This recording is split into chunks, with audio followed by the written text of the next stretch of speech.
noite, igreja. Seja bem-vindo aqui na casa do nosso Pai. Se coloque de pé. Vamos estar adorando ao Senhor, adorando ao Rei dos Reis, Senhor dos Senhores.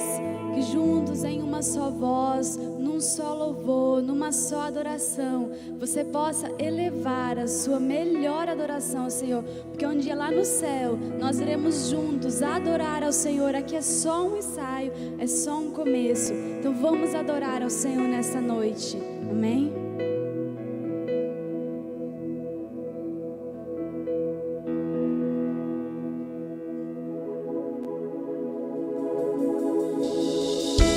Adorado Jesus, Tu é a honra, Tu é a glória, Tu é a adoração, Senhor, digno de glória, Jesus. Tu és a minha luz, a minha salvação, e a Ti me renderei. Se ao Teu lado estou, seguro em Tuas mãos, eu nada temerei.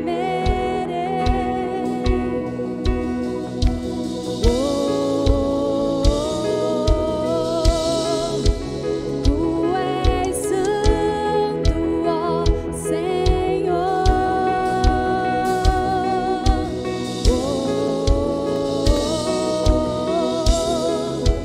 Tu és digno de louvor. Só em Ti confiarei, eu nada temerei. Em frente eu irei, pois eu sei que vivo estás, e um dia voltarás do céu pra nos buscar, pra sempre reinarás. Aleluia.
Apocalipse capítulo 22, versículo 17 está escrito: o Espírito e a noiva dizem: vem.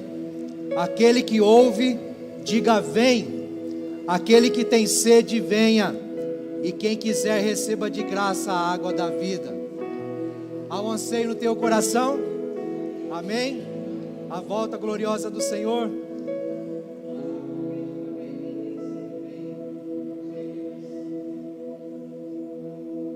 Meus irmãos, eu estou falando aqui, não está saindo?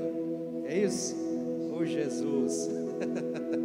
Eu vou repetir então, perdão, queridos irmãos. Em Apocalipse 22, 17 diz: o Espírito e a noiva dizem: vem. Aquele que ouve, diga: vem.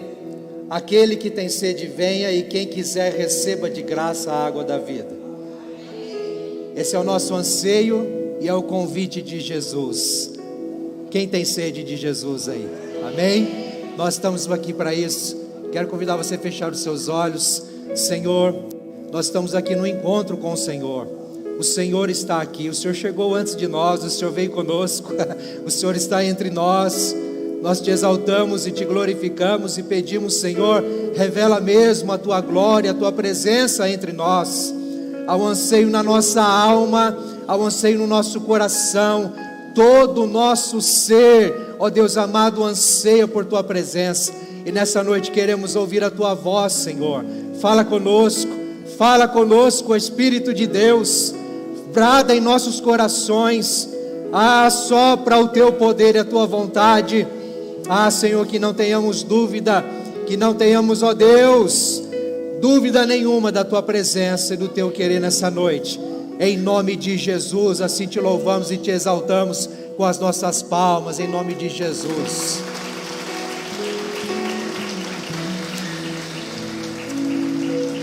Amém, queridos, glória a Deus. Pode se sentar um instante, meus irmãos. Que bom que você veio. Amém. Estão me ouvindo bem, irmãos? Glória a Deus. Que bom que você veio, que bom que você está aqui. Mesmo assentado, você pode olhar para quem está do seu lado e dizer isso. Que bom que você veio. Glória a Deus pela sua vida. Bom estarmos reunidos, não é? Na presença do Senhor. Glória a Deus. Que a graça e a paz de Jesus seja sobre você, sobre a sua família, sobre toda a sua casa, em nome de Jesus. E você que nos visita, você que está aqui pela primeira vez, nós queremos estender a você também as boas-vindas. Que o Senhor Jesus te abençoe muito nessa noite. Obrigado por estar aqui conosco. Esperamos que você volte mais vezes. Para isso, para expressar nosso carinho, nossa gratidão, nós pedimos que você passe ali e fale com os nossos irmãos, aquele casal abençoado que está ali com colete azul, Paulinha e Cléo.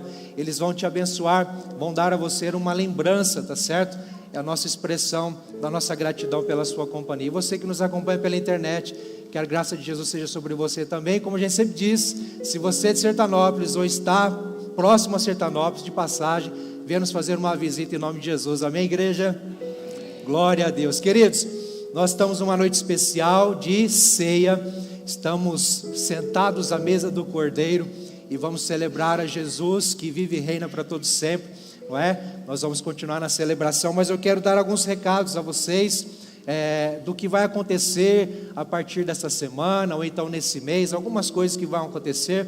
A gente vai atualizando a igreja conforme vai passando os domingos, mas por exemplo, nós já abrimos aí inscrições, queridos, para uma nova turma, um novo curso de novos membros. Então você que tem frequentado a igreja aqui já faz um tempo, você que decidiu por seguir a Jesus e quer ser batizado, quer se tornar membro da igreja do Senhor Jesus, você que mesmo que está vindo de outra comunidade, mas tem interesse em ser membro aqui, você já é batizado, não importa a sua condição, você pode sim ser recebido, mas para isso você precisa fazer o curso de novos membros, que nós vamos dar início aí em abril. Aliás, inscrições estão abertas para a gente começar em maio, tá certo? Então nós vamos avisando todos os cultos de domingo, para você não perder o time, fazer a sua inscrição. Pastor, mas eu não tenho certeza ainda, estou frequentando aqui, decidi por Jesus, mas eu ainda não tenho certeza se eu quero ser membro aqui. mas você pode fazer o curso do mesmo jeito e tirar todas as suas dúvidas, conhecer mais sobre a Igreja Presbiteriana Independente de Sertanópolis. Eu creio que vai ser bênção para você. Como que a gente recebe novos membros? Em primeiro lugar, por batismos, não é? Nós recebemos novos membros na Igreja de Cristo através do batismo, mas também temos a forma de jurisdição, quem vem também por de outras comunidades, entende o chamado de Deus para estar aqui. Nós recebemos por jurisdição, tá certo? Não precisa batizar de novo. E você que talvez vem de outra presbiteriana independente, aí é por transferência, não é? Vem por carta, recomendadinho, bonitinho, tá certo, queridos? Mas qualquer dúvida, nos procure, deixe o seu nome lá no balcão, faça a sua inscrição. Creio que vai ser bênção, a família crescendo esse ano mais uma vez. Amém, igreja? Glória a Deus. Queridos, nós estamos aí com a graça do Pai. Nós começamos o ano passado e no mês passado também já tivemos o turno de oração, e vamos aí, a priori, deixar todo o segundo sábado do mês para o turno de oração, que acontece a partir das 6 horas da manhã até as 13 horas da tarde. Então você é convidado a participar. Como que funciona? Nós temos aí uma escala, um turno de meia hora. Então você pode vir apenas meia hora para orar, no horário que você puder, você achar melhor, dentro desse cronograma das 6 às 13 horas, ou se você quiser estender 1 hora, 1h30, 2 horas, como você quiser, mas sempre haverá pessoas aqui na sala de oração, aqui na sala de intercessão. A porta ao lado aqui vai ficar aberta o tempo todo, o portão lá aberto, sempre vamos ter alguém aqui, e você é convidado a participar, igreja. Hoje de manhã o pastor Rodrigo falou, eu vou reforçar isso. Nós queremos não ter apenas uma igreja que tem um ministério de intercessão, mas ser uma igreja intercessora, amém? Então você é convidado a estar conosco. Dê o seu nome, mande uma mensagem lá para a secretaria da igreja, você vai ser redirecionado num grupo, ou vai receber informações com uma lista ali para você vir. O mesmo que você não dê o nome, não entre no WhatsApp, mas você apenas marque aí, faça parte, pode vir mesmo assim, todos estão convidados, até mesmo quem nos visita, é uma bênção tê-los aqui para oração, amém, queridos? Quero dar um aviso para você, pai e mãe, que no dia 14, no próximo sábado, nós vamos ter aqui o Celebra Kids, este momento especial para as crianças e com as crianças lá no salão, não é? É todo aquele evento encorpado, é toda uma equipe extensa, preparada, trabalhando intensamente para receber, ministrar e proporcionar um encontro, um culto especial para as crianças. É o Celebra Kids, vai acontecer no domingo, eu falei sábado, né, queridos? Perdão. Vai ser no domingo, no culto das 19 horas. Por conta do Celebra Kids, nós não teremos então espaço Kids, sala Kids no culto da manhã às 10 horas, tá certo? Nós pedimos você, pai e mãe, que traga sua criança à noite no culto das 19 para esse tempo muito especial. Amém, igreja? E nós também temos um recado importante para as mulheres. Eu quero saber onde estão as mulheres de Cristo aí. Glória a Deus, é sempre bom dar uma estigadinha, né, para dar uma animada. Bom, mulheres, vai ter um culto especial aí da Rede Mulher, na quinta-feira, dia 18 de abril, às 20 horas, com a presença da irmã Daiane Lucato, lá de Rolândia, tá certo? Com certeza vai ser uma benção. Se programe, convide mais mulheres, creio que vai ser especial para todas vocês. E também o último chamado agora, queridos, não a última chamada, mas o último aviso da noite. É sobre a festa das nações. Eu disse festa das nações, aleluia, glória a Deus, enfim chegou, ou vai chegar, não é? Disseram uma vez, escutei isso ontem, olha, marque aí na agenda, porque se marcar vai chegar. Então, queridos, no dia 3 e 4 de maio, numa sexta-noite, no sábado à noite, nós teremos a festa das nações, edição 2024, para a glória de Deus. E estamos abertos para novos voluntários que queiram ajudar serão várias barracas, você já conhece como funciona, várias barracas com comidas típicas. Você pode ajudar a atuar em alguma frente, não só também nas barracas, mas também na organização, na limpeza, enfim, são várias áreas. Se você tem interesse, se você quer participar, não só vindo e abençoando, contribuindo, não é, se alimentando com a sua família, mas participando também na organização, no trabalho, dê o seu nome ali no balcão de informação, creio que vai ser bênção para toda a igreja, em nome de Jesus. E as redes aí se preparando também, né, irmãos? Em nome de Jesus, amém? Ufa, chega. Agora nós vamos continuar celebrando ao Senhor. Quero convidar você a ficar em pé mais uma vez. Nós estamos aqui com as crianças presentes conosco. Isso é uma alegria imensa, é uma grande honra para nós, não é? Todo culto de ceia, eles permanecem conosco e eles têm a oportunidade também de, junto com a igreja, também contribuírem com o seu cofrinho missionário. Então eu quero fazer um chamado para você. Você que veio preparado, sentiu no seu coração de trazer os seus dízimos, suas ofertas, através dos envelopes aqui nas urnas, ou lá atrás no balcão, por outras opções. Mas as crianças também com os cofrinhos missionários, depositando aqui no cofrão missionário. Amém, igreja? Vamos engajar nossos filhos nessa grande obra. E você também, irmão, irmã, membro dessa igreja, não deixe de contribuir para a obra missionária. Oferte, deixe Deus trabalhar no seu coração. É muito importante a sua oferta para os missionários que estão no campo, pregando, evangelizando, plantando igrejas para a glória do Senhor. Amém? Glória a Deus. Vamos fazer isso com alegria? Em nome de Jesus, enquanto nós cantarmos.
Nós te exaltamos, Jesus, na beleza da tua santidade, ó Deus. Ó Deus, tu és adorado aqui neste lugar, Senhor, pela tua igreja, ó Pai. Nós sabemos que o Senhor já se faz presente aqui neste lugar, Senhor. Nós viemos aqui, Senhor, porque nós marcamos um encontro contigo, Senhor. Nós viemos aqui, Senhor, para engrandecer, Deus, ao teu santo nome, Jesus. Seja adorado, ó Pai. Seja exaltado, Jesus. Oh, Deus, tu és digno de louvor, ó Pai. Tu és digno de adoração, Jesus.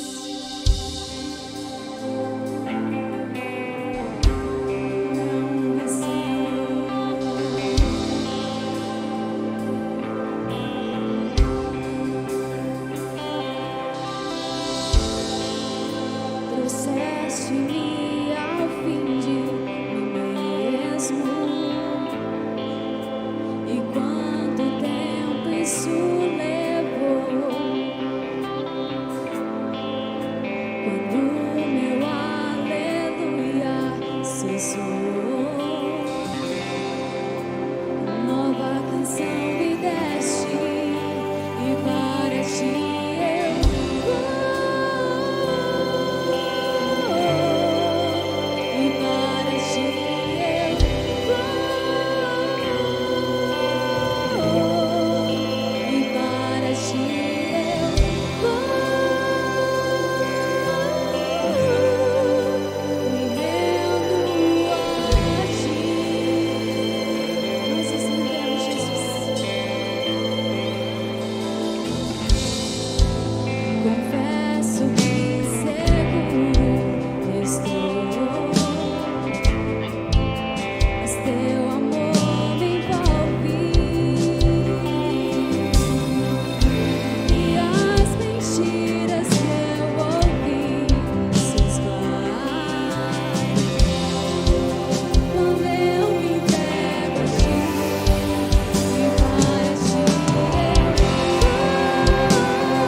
Surpreenda-me de novo, Rei dos Reis, como na primeira vez, como na primeira vez. Surpreenda-me de novo, Rei dos Reis, como na primeira vez.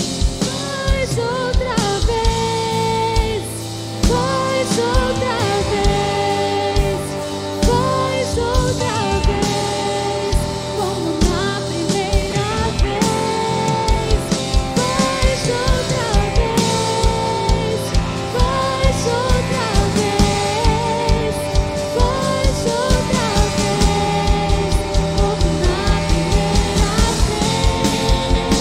Faz outra vez, faz outra vez, faz outra vez,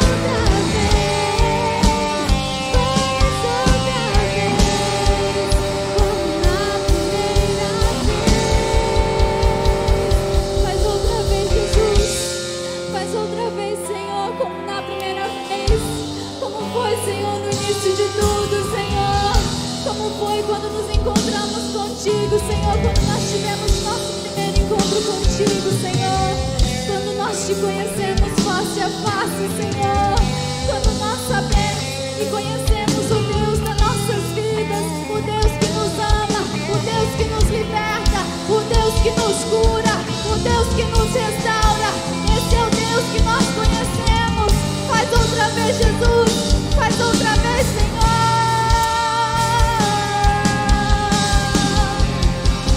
Faz outra vez, faz outra vez, faz outra vez, como na primeira vez.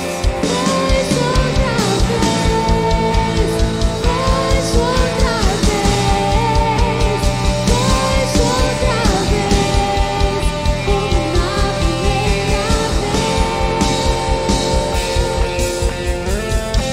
Tu és santo, Jesus. Tu és santo, Senhor.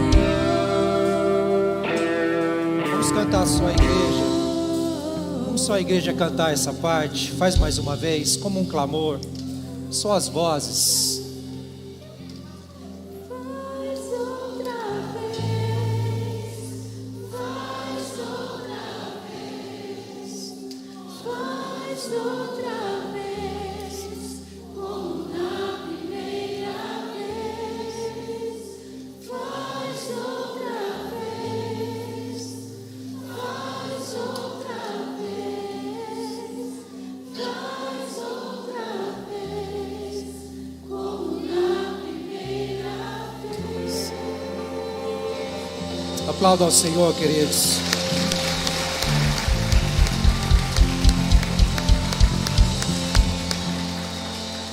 Feche seus olhos. Senhor, esse é o anseio do nosso coração nesse momento. Assim como adentramos aqui, Senhor, clamando, ora vem, Senhor Jesus. Assim como há uma sede no nosso interior, Pai, de forma geral, por Tua presença, ó Deus amado, pela completude em Ti. Nesse momento, Senhor Deus, pedimos, faz mais uma vez, com que enxergamos, percebamos, ó Deus, a Tua vontade por meio da Tua palavra. E que sejamos instruídos, edificados e transformados pelo Teu Espírito, através da Tua palavra, em o nome de Jesus. E quem crê diz, amém. Glória a Deus. Pode se sentar, queridos. Obrigado, irmãos, por esse tempo de louvor. Celebrando a Jesus. Você está bem? Amém? Glória a Deus. Se não tiver, em nome de Jesus você vai sair daqui bem, para a glória de Deus. Queridos, nós estamos nesse mês, aliás, já há alguns domingos falando sobre maturidade, observando algumas pérolas do primeiro livro do apóstolo Paulo aos Coríntios, primeira carta aos Coríntios. E eu gostaria de conversar com vocês um pouquinho sobre o poder da ressurreição nessa noite, baseado em 1 Coríntios capítulo 15. Nós vamos projetar o texto, mas se você puder abrir a sua Bíblia aí e nos acompanhar, vai ser interessante.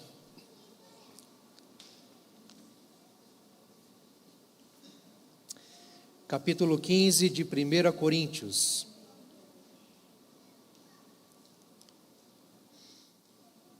Aliás, queridos, nós vamos trabalhar alguns versículos, mas a gente vai ler à medida que a gente for desenvolvendo, tá certo? Então deixa a sua Bíblia aberta aí no capítulo 15, nós vamos ler agora os primeiros versículos, e depois a gente vai dando sequência. A partir do versículo 1, diz assim: Irmãos, quero lembrar-lhes o evangelho que lhes preguei, o qual vocês receberam e no qual estão firmes. Por meio deste evangelho, vocês são salvos, desde que se apeguem firmemente à palavra que lhes preguei.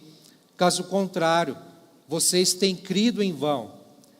Pois o que primeiramente lhes transmiti foi o que recebi, que Cristo morreu pelos nossos pecados, segundo as Escrituras, foi sepultado e ressuscitou ao terceiro dia, segundo as Escrituras, e apareceu a Pedro e depois aos 12. Depois disso, apareceu a mais de 500 irmãos de uma só vez, a maioria dos quais ainda vive, embora alguns já tenham adormecido. Depois apareceu a Tiago, e então a todos os apóstolos. Depois destes apareceu também a mim, e como a um que nasceu fora de tempo. Até aqui por enquanto. Queridos, se você é igual a mim, isto porque me entendo como que um ser humano normal. Ontem a gente estava conversando ali frente de casa com alguns jovens e pontuando algumas questões, e eu fui muito transparente com eles. Olha, queridos, não é só porque a gente tem um título de pastor que a gente vive numa hipocrisia, que a gente tem que viver numa vestimenta de religiosidade e mostrar que nós não temos problemas e dificuldades, nós não temos dúvidas. Nós temos. Pastor também sofre, pastor também sente dor, pastor também tem dúvidas. Por que eu estou falando isso, queridos? Porque por vezes, na minha caminhada, na minha jornada da fé, parece que numa tomada da carnalidade, do pecado, uma tentativa até mesmo, quem sabe, de uma opressão, não sei. Ou a gente mesmo, como ser humano normal, vamos pensar assim, eu me pego em dúvida. Sabe aquele dia que você acorda não com tanta fé, mas você acorda, amanhece, você acorda, levanta da sua cama, ou antes mesmo de levantar da sua cama, parece que você abre os olhos, parece que você não entende nem onde você está, você não entende nem o que você tem que fazer. Sabe aquela sensação de quem sou eu? Já sentiu isso? Já teve isso? Às vezes a gente tem essas dúvidas. Será que eu sou cristão mesmo? Será que eu sou filho de Deus mesmo? Será que Deus existe mesmo? Mas um cristão pode pensar isso? Pensa. Nós somos seres humanos e estamos num corpo chamado carne, e estamos num coração, apesar de termos sido regenerados pelo Espírito Santo, mas ainda lutamos com a nossa velha natureza, que sempre vai gritar e sempre vai nos chamar de volta para a velha vida. Então, por vezes, queridos, você pode muito bem, sim, pode acontecer de você acordar e duvidar da sua própria fé, duvidar daquilo que você crê, duvidar da existência de Deus, duvidar da veracidade, da inerrância e da autoridade bíblica, e, portanto, duvidar acerca da ressurreição de Jesus. Eu já me deparei com cristãos que afirmaram, sem medo de errar, não afirmaram, né, mas declararam de uma forma triste, mas dizendo que creem em Jesus, porque Jesus é o Senhor, Jesus é o Mestre, Jesus é tudo, mas tem dificuldade de crer na ressurreição de Jesus. Isso é muito sério porque, de acordo com o texto que nós temos diante de nós, queridos, há um chamado e uma advertência do apóstolo Paulo a uma igreja já madura na sua jornada na fé, cheia de dons e talentos, uma igreja grande, uma igreja vistosa, uma igreja que todo mundo quer fazer parte, uma igreja relevante na sociedade, mas que de certa forma, assim como eu falei há 2 domingos atrás, baseado no capítulo 2 da primeira carta aos Coríntios, é uma igreja que se perdeu no caminho, deixando de lado, deixando para trás alguns princípios básicos da sua fé, da sua crença, da sua confiança em Deus, de acordo com aquilo que receberam, o evangelho puro e simples. Aqui no capítulo 15, o apóstolo Paulo está levantando um fundamento mais uma vez, um alicerce mais uma vez, da fé cristã, do cristianismo. Somente o cristianismo afirma, vive, crê na ressurreição de Jesus Cristo, na ressurreição do seu fundador. Somente o cristianismo tem a mensagem poderosa da ressurreição. Ressurreição essa que foi um fato. Ressurreição essa que foi algo histórico, aconteceu. Não é um mito, não é uma mitologia em que lá no passado já quiseram acreditar que fosse. E hoje em dia ainda muita gente acha, no meio acadêmico também, nas universidades, parece que impera essa verdade de que é um mito, a Bíblia é um mito, o Evangelho é um mito, a vida de Cristo é um mito, a liderança de Jesus, o que Ele fez, é um mito. Não é verdade, foi uma invenção humana. Mas o fato é que não é um mito, não é uma filosofia, não é uma ideia humana, é real. Ele veio, ele sofreu entre nós, ele viveu entre nós, ele morreu, ele ressuscitou ao 3º dia, e esse é o Evangelho. O apóstolo Paulo está aqui diante de uma igreja, escrevendo para uma igreja que perdeu essa essência no caminho, e nós vamos ir lá no versículo 12, depois o porquê, talvez pela infiltração de alguns falsos mestres, que disseminaram heresias quanto à ressurreição, mas o fato é que Paulo está dizendo, olha queridos, quero lembrar-lhes, deixa eu voltar um pouco ali, está lá no versículo 6, quero lembrar-lhes que lhes preguei, quero lembrar-lhes o evangelho que lhes preguei, o qual vocês receberam e no qual estão firmes. Qual o evangelho que é o alicerce para a igreja e da igreja? O evangelho de Jesus Cristo. Qual o evangelho que o apóstolo Paulo pregou, ensinou, propagou na igreja de Corinto? Sobre qual evangelho que a igreja de Corinto foi edificada? Sobre o evangelho de Cristo. E que evangelho é esse, queridos? Porque ele traz aqui uma advertência. No versículo 2, por meio deste evangelho vocês são salvos, desde que há uma advertência, há um chamado, há uma responsabilidade diante do evangelho, desde que se apeguem firmemente à palavra que lhes preguei.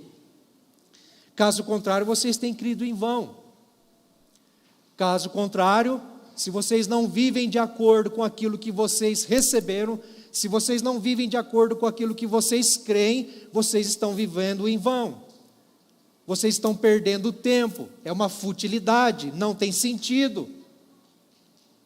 Então ele está dizendo, mas o evangelho que eu lhes preguei é o evangelho verdadeiro, é o evangelho genuíno, é o evangelho puro e simples, ao qual vocês são salvos e vocês receberam e estão firmes. Aí ele diz no versículo 3, pois o que primeiramente recebi, aliás, porque o primeiramente transmiti foi o que recebi. Não tem segredo o evangelho. Evangelho é puro e simples, é Jesus Cristo, o Filho de Deus, que morreu e ressuscitou para a nossa salvação, para o perdão dos nossos pecados. Isso é o evangelho. E Paulo está dizendo, o que eu recebi, eu transmiti fielmente a vocês. E aí ele vai dizer, ele pontua, ou ele condensa o evangelho nesses termos. Cristo morreu pelos nossos pecados. E lá no versículo 4, ele foi sepultado e o rei ressuscitou ao terceiro dia.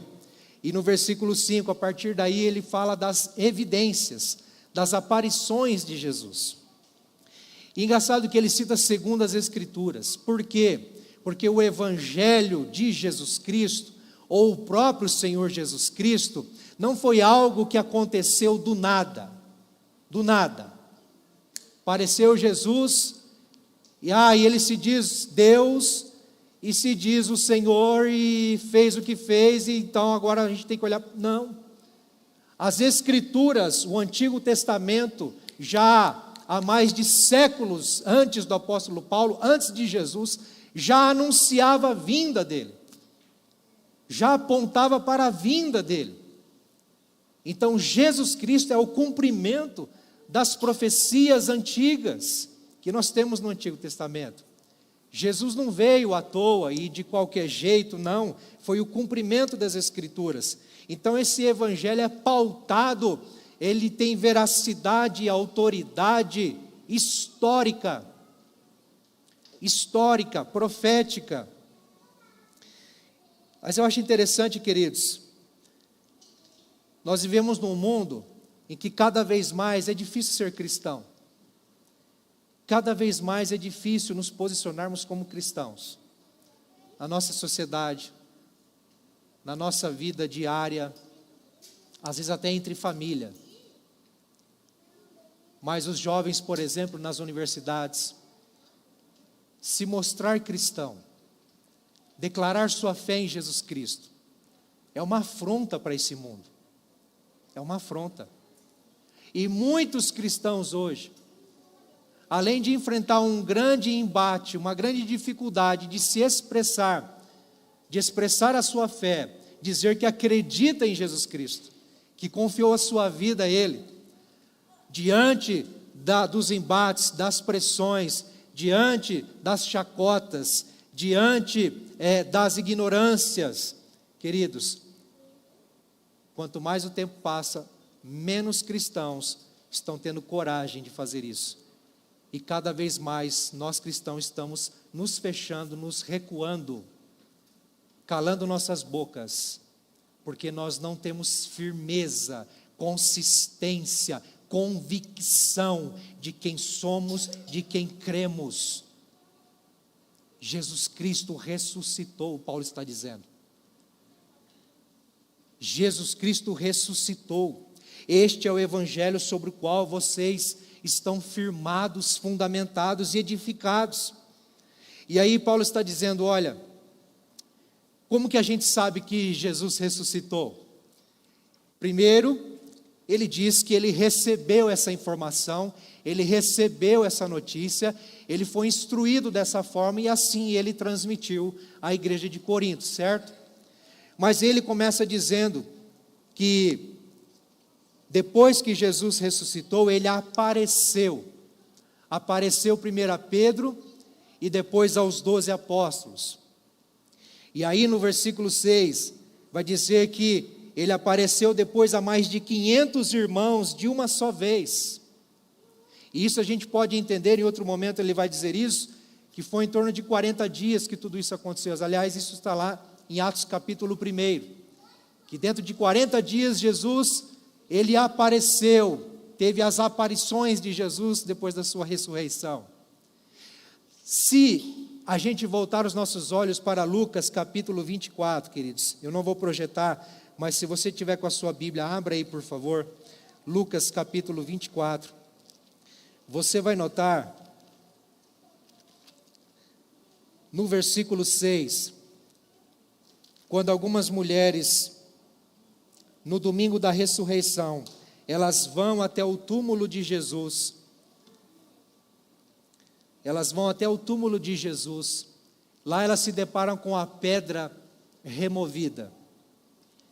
E se deparam com o túmulo vazio. Onde está o corpo de Jesus? Onde está o corpo de Jesus? O que acontece?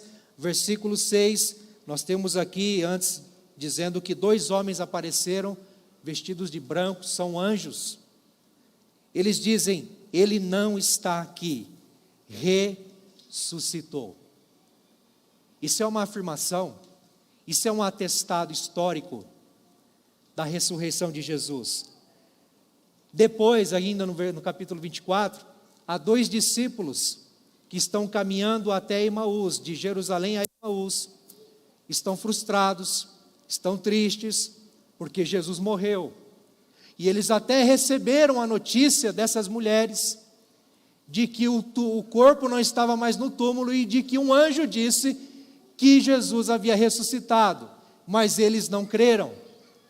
O próprio Senhor Jesus aparece a eles, a partir do versículo 45, e começa a dizer, o texto diz: então lhes abriu o entendimento para que pudesse compreender as Escrituras, e lhes disse: está escrito que o Cristo haveria de sofrer e ressuscitar dos mortos no 3º dia, e que em seu nome seria pregado o arrependimento para perdão de pecados a todas as nações, começando por Jerusalém. Vocês são testemunhas destas coisas. O próprio Senhor Jesus aparece para esses 2 jovens, e o evangelista Lucas nos registra este aparecimento, a aparição de Jesus. Dado histórico. E aí nós temos, queridos, a partir de outras aparições, lá no Evangelho de João, capítulo 21, a gente vai encontrar isso. Mas, quando você vai lá para Atos, capítulo 1, você encontra uma mensagem central da Igreja de Cristo, que é única acerca da ressurreição de Jesus. Atos capítulo 1, aliás, Atos capítulo 2, quando nós temos aqui o Pentecostes, e aí Pedro, o apóstolo Pedro, no poder do Espírito Santo, numa ousadia, numa coragem que vem dele, ele se levanta para explicar os fatos que estão acontecendo ali, do Pentecoste. Você já sabe o que aconteceu. Os apóstolos, 120 pessoas em oração, foram tomados do poder do Espírito Santo, falavam em outras línguas, das maravilhas de Deus, e isso causou uma grande confusão, um grande tumulto na multidão que estava ali em volta, em torno, ali na cidade de Jerusalém, na festa de Pentecostes. Mas aí Pedro, cheio do Espírito Santo, ele se levanta, se posiciona e prega a palavra, dizendo que o que aconteceu aqui foi o cumprimento de uma promessa. Mas ele vai desenrolando essa pregação, e a centralidade dessa pregação é Jesus Cristo. É apontar para Jesus e apontar para um fato histórico, verídico, real, que é a sua ressurreição. Ele diz assim, a partir do versículo 23, Atos 2, 23, este homem lhes foi entregue por propósito determinado e pré-conhecimento de Deus, e vocês, com a ajuda de homens perversos, o mataram pregando-o na cruz. Versículo 24, mas Deus o ressuscitou dos mortos, rompendo os laços da morte, porque era impossível que a morte o retivesse. No versículo 32, ele ainda continua, Deus ressuscitou este Jesus, e todos nós somos testemunhas desse fato. E Paulo está aqui escrevendo aos Coríntios, dizendo, eu recebi esse testemunho dos apóstolos, eu recebi esse testemunho com a própria aparição de Jesus a mim, no caminho a Damasco. Lembram em Atos, capítulo 9, quando o apóstolo Paulo está como um judeu naturalizado romano, quando ele está em busca dos discípulos de Jesus para prendê-los, torturá-los, matá-los, Jesus aparece para ele no meio do caminho, resplandecente como o sol, de forma glorificada, só Paulo vê. Paulo tem um grande testemunho da ressurreição de Cristo, e ali tem o seu chamado e a sua conversão. Queridos, Paulo está dizendo, a ressurreição é a base da nossa fé, a ressurreição é o alicerce da nossa fé, queridos. Nós não podemos perder de vista isso, não podemos. Sabe por quê? Porque ele continua dizendo sobre a importância da ressurreição, a partir do versículo 12, 1 Coríntios 15, nós pulamos aí alguns versículos, mas lá no versículo 12, queridos, Paulo ele começa a dizer: ora, se está sendo pregado que Cristo ressuscitou dentre os mortos, como alguns de vocês estão dizendo que não existe ressurreição dos mortos. Havia uma problemática aqui. Paulo está pregando para uma igreja, ou Paulo plantou uma igreja grega, ou na Grécia, sobre forte influência sobre forte influência da cultura grega.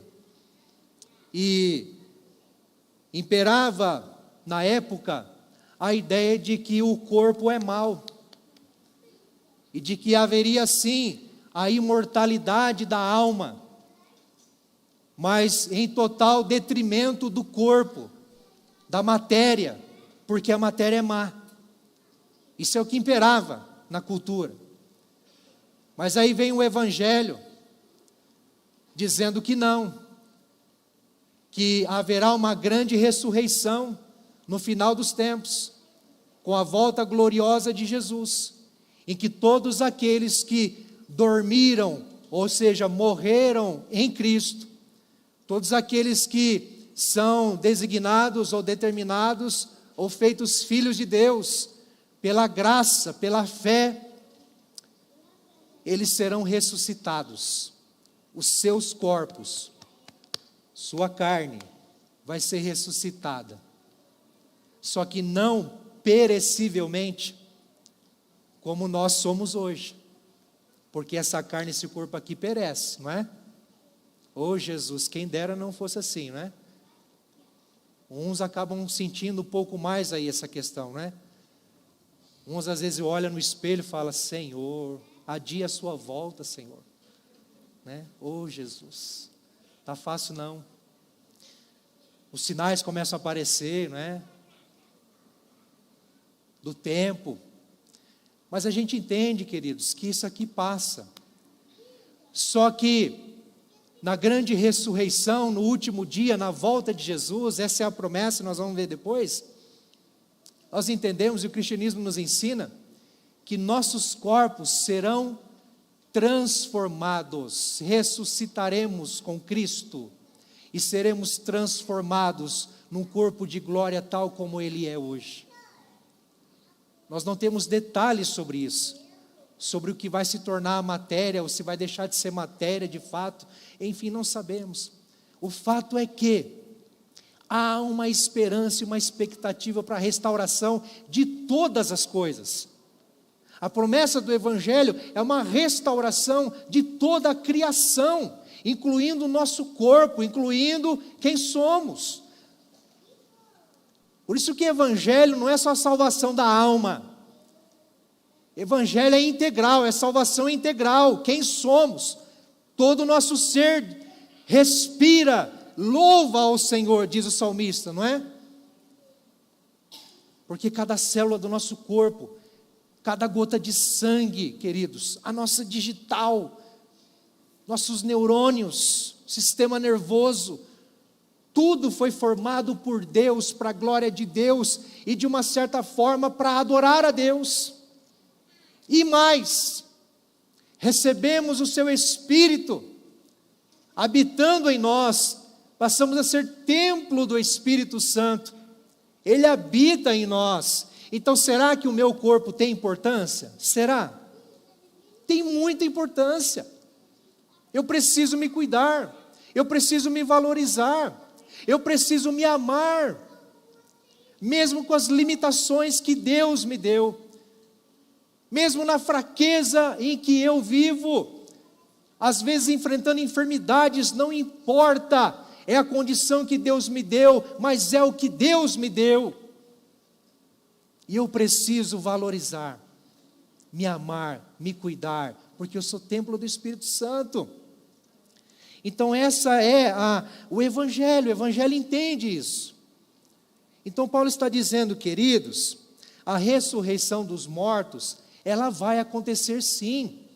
Por quê? Porque houve uma ressurreição histórica inicial, um fato verdadeiro. Cristo ressuscitou, e se Ele ressuscitou dos mortos, nós seremos ressuscitados com Ele.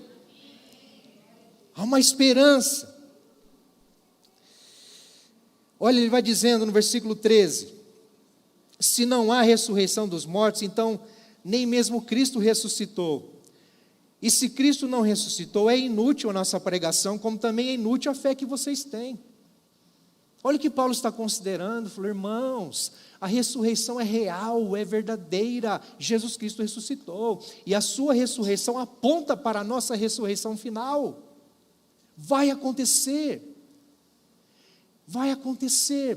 à luz daquilo que Cristo fez, vamos ser projetados para esse destino, porque se isso não for verdadeiro, queridos, se não há ressurreição, e se Jesus Cristo não ressuscitou, é um mito, é uma filosofia, é uma ideia, estamos perdidos, estamos apenas brincando de ser religiosos, e Paulo está falando, não é assim. Ele continua no versículo 15, mais que isso, seremos considerados falsas testemunhas, e aí ele considera ele como pregador, como apóstolo, dizendo, não há sentido para tanto esforço, para tanto trabalho, não há sentido para a minha entrega, se Cristo não ressuscitou, e se não há ressurreição, não há sentido, eu estou perdendo meu tempo, e mais, eu sou uma falsa testemunha contra Deus, por quê? Porque ele diz, nós dizemos que Deus ressuscitou Jesus Cristo, mas se Cristo não ressuscitou, se isso é mentira, meu Deus, estamos então contra Deus, ai de mim. Mais à frente, em outros versículos, ele vai dizer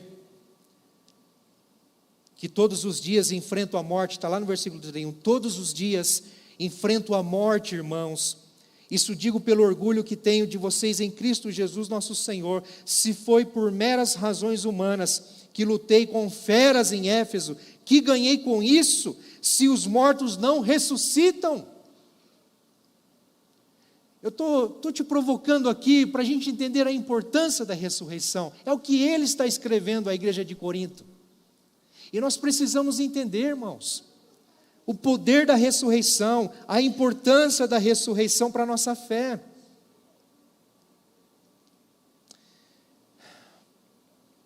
Versículo 17. E se Cristo não ressuscitou, inútil é a fé que vocês têm. E olha que pesado isso. E ainda estão em seus pecados. Meu Deus. Quem tem convicção aqui de que foi perdoado pelo Senhor? Glória a Deus, queridos. A fé em Jesus Cristo, em quem Ele é e o que Ele fez por nós, mediante a graça de Deus que toca o nosso coração, nos traz a justiça de Cristo sobre nós. Deus olha para nós agora com um olhar de amor, de graça, porque agora sobre nós não está mais o pecado nos dominando, e como nossa identidade, mas a justiça de Cristo, é como se vestíssemos uma nova roupagem, agora temos uma nova identidade, somos justificados em Cristo Jesus, há perdão para nós, por isso há salvação, mas foi Deus quem fez em Cristo Jesus, não é mérito nosso, Ele quis isso. E o chamado é para todos, e todos aqueles que creem, recebem isso, recebem o perdão, recebem a salvação, recebem uma nova identidade em Cristo. E Paulo está dizendo, se não há ressurreição, e se Jesus Cristo não ressuscitou, meu Deus, ainda estamos debaixo da autoridade do pecado, ainda estamos sendo influenciados pelo pecado, ainda estamos numa identidade velha, suja, pecaminosa, e não é assim. Por quê? Porque Cristo ressuscitou, há uma nova vida, uma nova história, uma nova identidade. Versículo 19, se é somente para esta vida que temos esperança em Cristo, dentre todos os homens, meu Deus, somos os mais dignos de compaixão, ou seja, vivemos em tristeza. Ah, queridos, Jesus Cristo ressuscitou. E olha o versículo 20, nós vemos aqui uma promessa da ressurreição, mas de fato Cristo ressuscitou. Paulo está falando, de fato, aconteceu. Cristo ressuscitou dentre os mortos, sendo as primícias dentre aqueles que dormiram. Ou seja, aqueles que já morreram. Cristo foi o primeiro a ressuscitar gloriosamente. Portanto, ele é a primícia. Visto que a morte veio por meio de um só homem, está falando de Adão. Porque em Adão todos nós pecamos, toda a humanidade herda o pecado de Adão e Eva, queridos, não tem como fugir. Toda a raça humana é pecadora, está debaixo da ira de Deus, até que a graça de Jesus Cristo toca o coração, o Espírito Santo vem e salva alguém.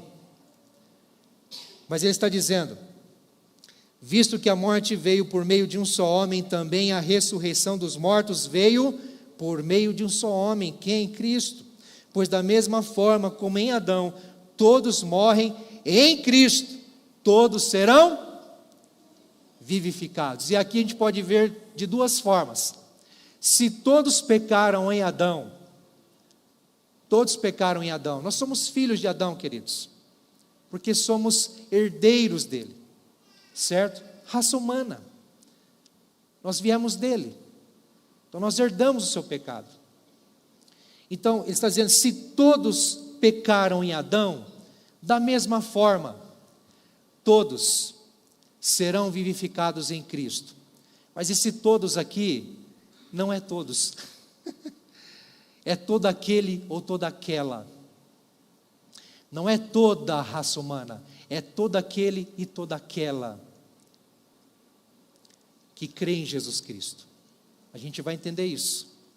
Mas ele está dizendo, serão vivificados todos que estão em Cristo, de forma que serão vivificados hoje, aqui e agora. Efésios capítulo 2, faço questão de ler com você rapidinho. Efésios capítulo 2, se você puder abrir aí,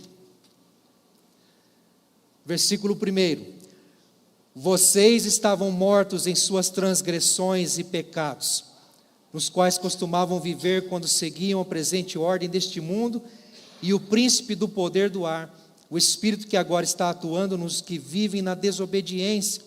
Anteriormente todos nós também vivíamos entre eles, satisfazendo as vontades da nossa carne, filhos de Adão, presos no pecado, herdando o pecado. E aí ele continua, seguindo os seus desejos e pensamentos, como os outros, ou seja, toda a raça humana, éramos por natureza merecedores da ira de Deus. Mas o versículo 4, todavia, Deus que é rico em misericórdia, pelo grande amor com que nos amou, deu-nos vida com Cristo, quando ainda estávamos mortos em transgressões, pela graça vocês são salvos. Isso é o Evangelho, queridos. Isso só é possível pela ressurreição de Jesus. Ressurreição de Jesus. E aí, no versículo 20, Paulo então afirma, aliás, no versículo 22, que todos serão vivificados. Mas aqui é como se ele estivesse apontando também para a ressurreição final. Todos em Cristo, e detalhe, queridos, em Cristo, não é fora de Cristo. Quem está em Cristo vai ser ressuscitado em glória e para a glória de Deus. Versículo 23, mas cada um por sua vez, Cristo o primeiro, depois, quando Ele vier, o que o texto diz? Os que lhe pertencem. Quem será ressuscitado, vivificado, para a glória de Deus? Todos aqueles que estão em Cristo Jesus, aqueles que lhe pertencem. Toda a raça humana vai ser vivificada? Infelizmente não. Somente aqueles que estiverem em Cristo Jesus, que tiverem a sua fé em Jesus, que crerem e confiarem a sua vida na ressurreição de Cristo. É um fato, queridos, é uma verdade, essa é a mensagem do Evangelho. Quero chamar os irmãos do louvor, por gentileza, meus irmãos.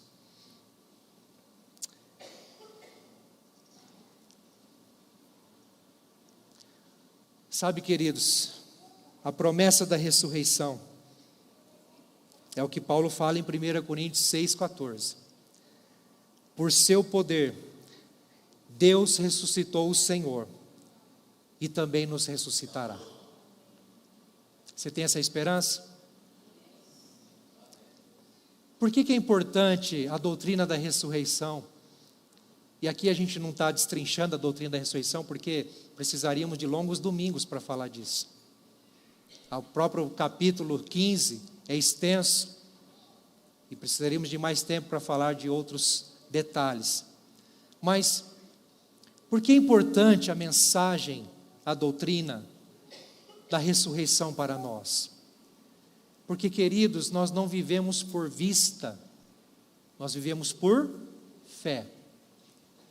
E nós, como eu sempre gosto de frisar, Paulo fala em Romanos capítulo 11, versículo 36, pois dele, por meio dele e para ele são todas as coisas. Então eu e você estamos no meio de tudo isso. Nós viemos de Deus, em Cristo nós estamos vivendo nele, por meio dele, porque nós voltaremos para ele. A vida não acaba aqui, a nossa esperança não finda aqui. Há uma ressurreição final, há uma volta gloriosa de Jesus, há um encontro extraordinário, glorioso com o Senhor do universo, com o Rei dos Reis, o majestoso, santo, poderoso, que reina e governa todas as coisas. A nossa história não acaba aqui, mas a forma como eu vivo hoje determina ou caracteriza o que eu creio. A forma como eu vivo hoje caracteriza a minha fé naquilo que Jesus fez e no amanhã. Se eu creio que Jesus vai voltar, se eu creio que Ele vem me buscar, se eu creio que eu estarei com Ele eternamente, queridos, eu não posso viver de qualquer jeito, eu não posso descuidar de mim mesmo, eu não posso, queridos, jogar o meu tempo no lixo, não posso. Há uma chamada do Evangelho, vocês serão ressuscitados, então vivam de acordo, Ele ressuscitou para a vossa salvação, vivam de acordo. Olha o que Paulo diz lá em 2 Coríntios, segunda carta aos Coríntios, capítulo 5, versículo 15. E aqui é a minha chamada para a gente viver no poder da ressurreição. Ele diz: e Ele morreu por todos, para que aqueles que vivem já não vivam mais para si mesmos, mas para aquele que por eles morreu e ressuscitou. Nós temos uma nova vida em Cristo, queridos, e é uma vida abundante, plena, perfeita diante de Deus, porque nós temos tudo o que nós precisamos. Cristo já pagou todo o preço por nós e já nos deu tudo o que nós precisamos para viver diante dele. É uma questão de resposta. Você vai ou não vai? Você vem ou não vem? Corresponda. Ele te ama. Escancaradamente, escandalosamente, Ele te ama. Ele se deu por inteiro. Ele deu o melhor de si para expressar, escancarar na tua cara: eu te amo. E eu quero você perto, eu quero você andando comigo, eu quero você me conhecendo, eu quero me revelar a você, porque um dia estaremos juntos eternamente. Essa é a nossa esperança.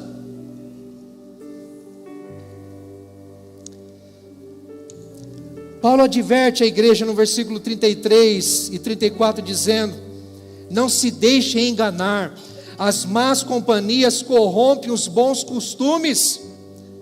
Como justos, recuperem o bom senso e parem de pecar. Por quê? Porque Cristo ressuscitou e vocês serão ressuscitados com Ele. A gente não tem tempo para pecar, a gente não tem tempo para perder. E eu quero finalizar com o versículo 57. Quero te convidar a ficar em pé. Nós vamos ceiar. Quero convidar os presbíteros à frente aqui também já. Conselho. Por gentileza, queridos.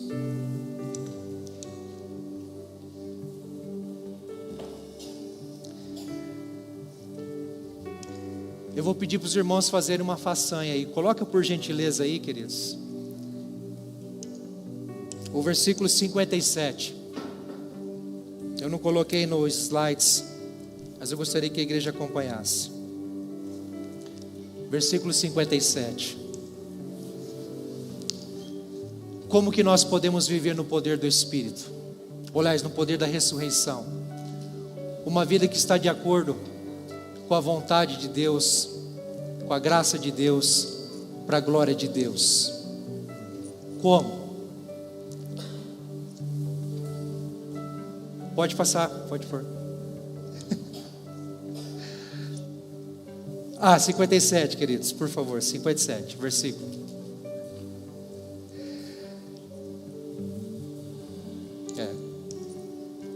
Se não der, tudo bem.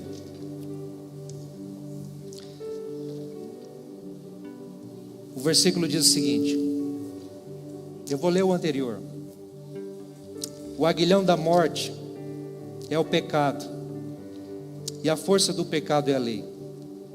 Mas graças a Deus que nos dá a vitória por meio de Cristo, de Jesus Cristo, nosso Senhor. Graças a Deus que nos dá a vitória por meio de Jesus Cristo, nosso Senhor. Como você pode viver uma vida vitoriosa em relação ao pecado, às tentações, às provações, às enfermidades? Como você pode enfrentar os dilemas, as adversidades, as lutas da sua vida, na sua jornada da fé? Como? Vitoriosamente em Cristo Jesus, pelo poder da sua ressurreição.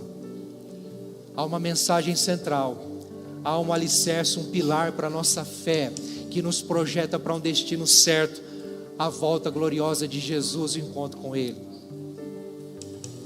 Eu gostaria que você orasse nesse momento. Feche seus olhos. Senhor, nós nos arrependemos dos nossos pecados, Senhor. Nós somos tão falhos, tão pequenos, tão limitados, e precisamos entender a cada dia, Senhor, o quanto o Senhor nos ama.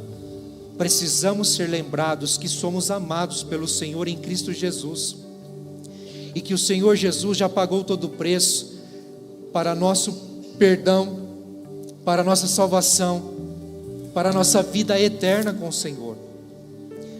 Obrigado, Senhor, porque o Senhor fez tudo isso por nós, apesar de nós. Porque o Senhor não levou em consideração a nossa ignorância, o nosso pecado, mas o Senhor em Cristo Jesus nos justificou e nos perdoou por amor, amor incondicional, amor indescritível, amor imparável, amor indestrutível. Senhor, nos ajuda a viver alegremente, a viver com coragem, a viver com ousadia, a viver em adoração, não porque nós somos bons, mas porque o Senhor é bom, e a sua bondade e fidelidade nos alcançou.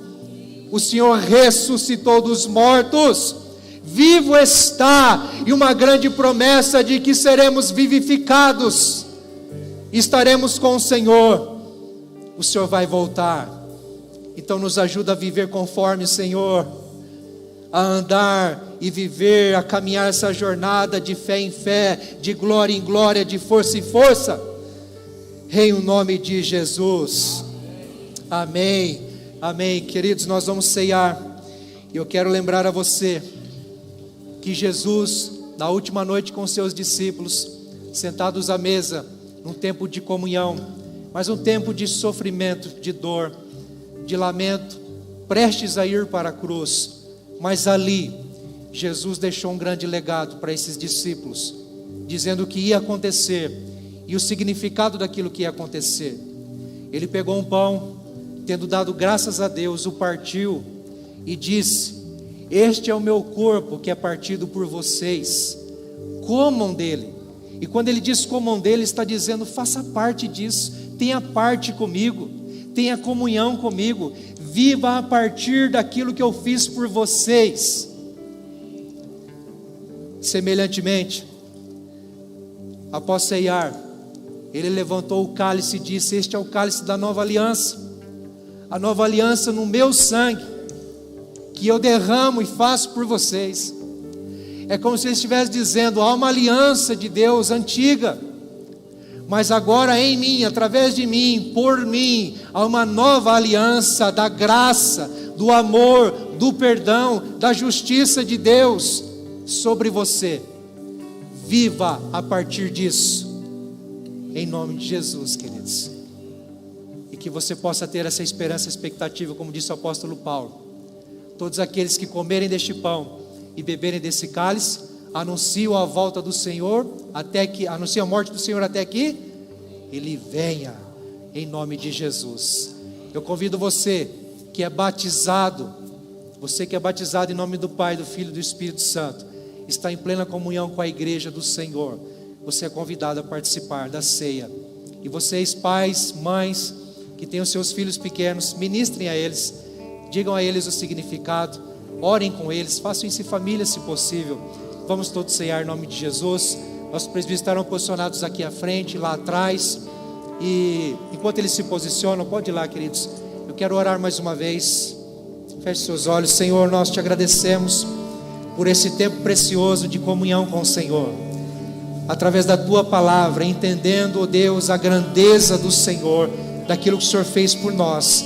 Nós te pedimos, Pai, que a presença do Espírito Santo confirme em cada coração, ó Deus amado, os frutos advindos dessa hora, Senhor.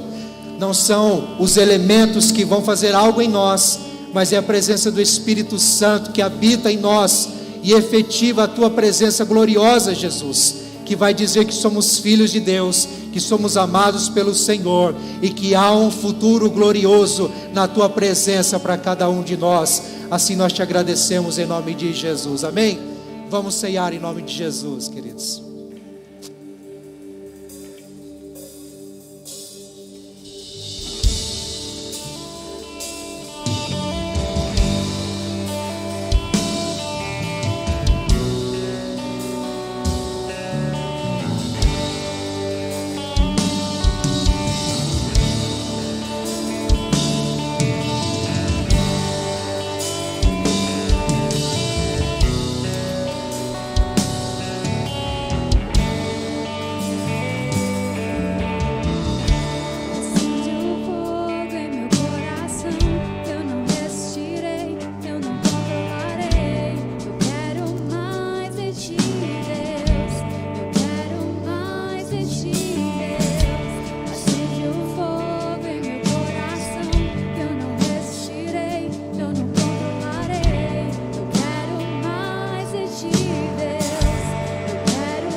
ficar todos em pé, queridos?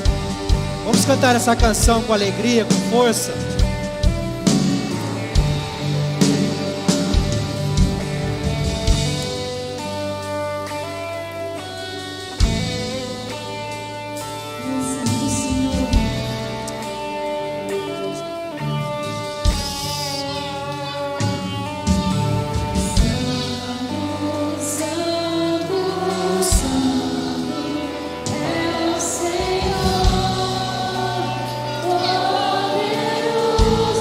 Declare isso com fé, com ousadia.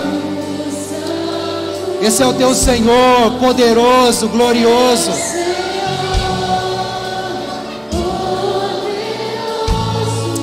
Essa é a nossa esperança, Senhor.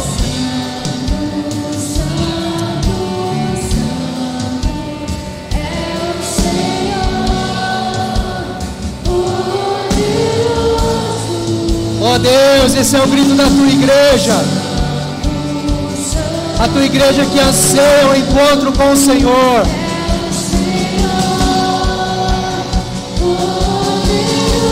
Esse é o nosso clamor, Jesus. Aleluia.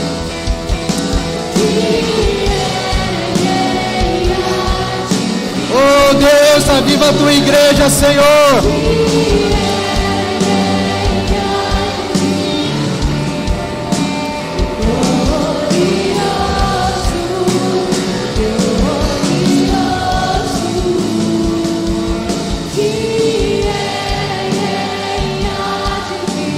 Cante como se você estivesse cantando só para Ele. Cante como se a volta dele dependesse desse teu clamor.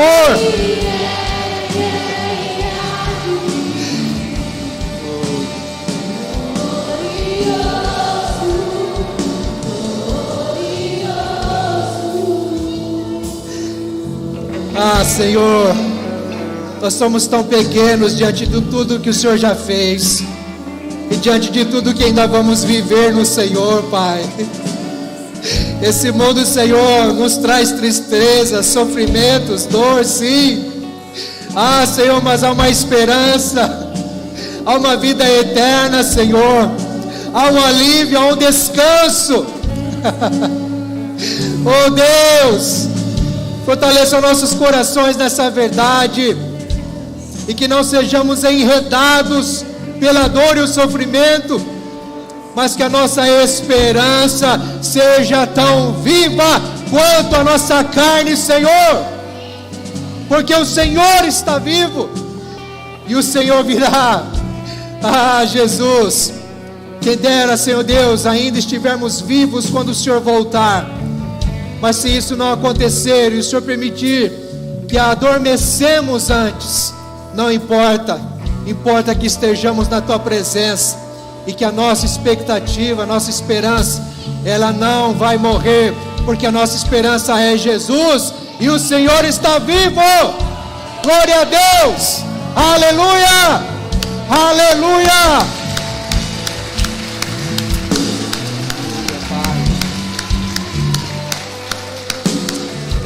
Estenda as suas mãos, recebam a bênção. Que a graça do Senhor Jesus, essa graça maravilhosa, salvadora, poderosa, que o glorioso, maravilhoso amor de Deus, o nosso Pai, a comunhão, a consolação, o poder do Espírito Santo, seja sobre você, sobre a sua família, sobre a sua semana, sobre o seu trabalho, sobre aonde você for pisar as plantas dos seus pés, tudo que você fizer, e que a sua esperança esteja bem firmada no Senhor Jesus. Amém, amém. Deus te abençoe. Volte em paz.